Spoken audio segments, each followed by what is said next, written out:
Producing clean energy has been a major problem with high carbon and particle emissions leading to climate change and poor air quality.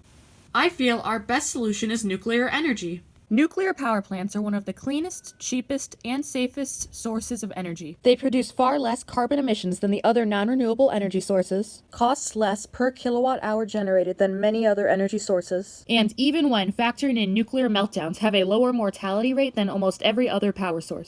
Their main drawback is that uranium, the fuel for these plants, is in limited supply and they produce radioactive waste, which remains dangerous to human health through thousands of years. Usually spent nuclear fuel rods are placed in steel and concrete storage pools located at the plant to cool off for 2 to 5 years. After they have cooled off, the used fuel rods are usually transported to on-site dry cask storage.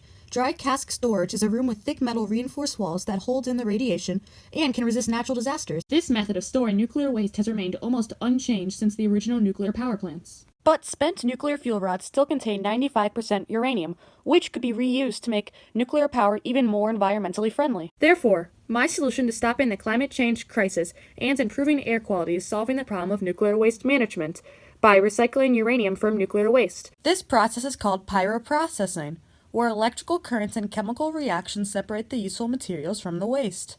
First, used fuel rods will be chopped up into small pellets. Then, they will be placed in a vat of molten salt. After that, an electrical current will run through the vat, causing the uranium to crystallize on the electrodes.